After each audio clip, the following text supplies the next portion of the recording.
अरे तोर छोटे छोटे बारे लेकिन बड़ा नीक लागत और बड़ा बढ़िया देखे में लागत रे। सुना, यहाँ से हट जा, दूरे हट जाना, जाना ना चप्पल उठाए तो है। हे भौजी सुन, कहा बड़ा मन करे भौजी चिखाई दे तू, बड़ा मन करे। अच्छा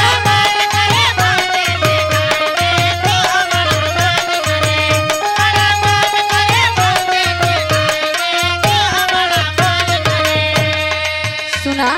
हाँ बोला। देवर दूर रहा नाता पिता जाई बा, देवर दूर रहा।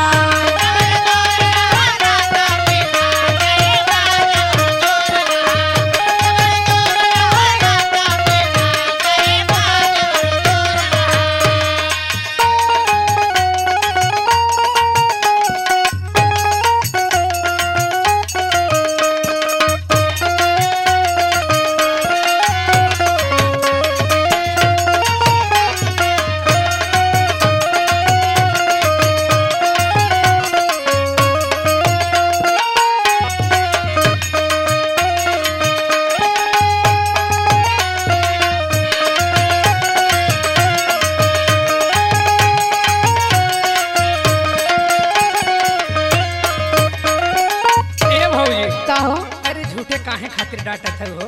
काहे ना डांटी? दे देबू त का घर तो रही जाए। सुना कहा तोहर देखी केटी तोरा मन ललचाता मोर, दे दा भौजी गुस्सा छोड़ा, बड़ा मन करे भौजी चिखाई दे तू, बड़ा मन करे। बड़ा चीज के मन कराता।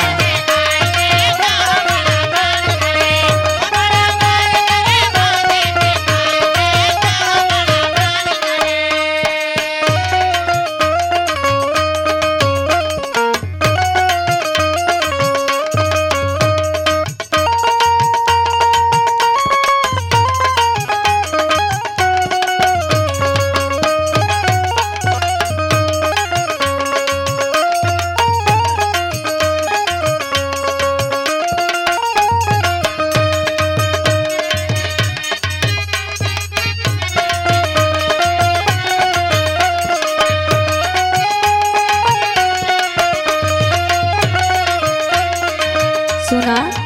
हाँ बोला। अब ही छोट बाइये देवर बहुआ।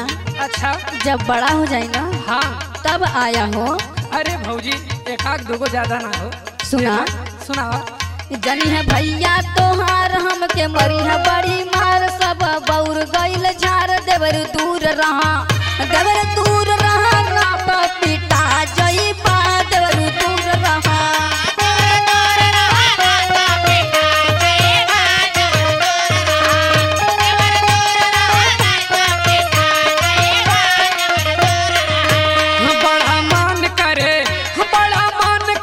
भौजी चिखाई दे तू, बड़ा मन करे।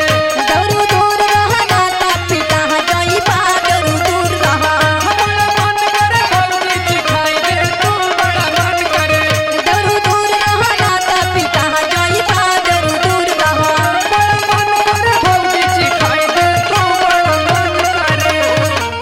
दूरे रहना तो मार चप्पल उठा के तोरा मुँहे में अगर मरे ना देबू।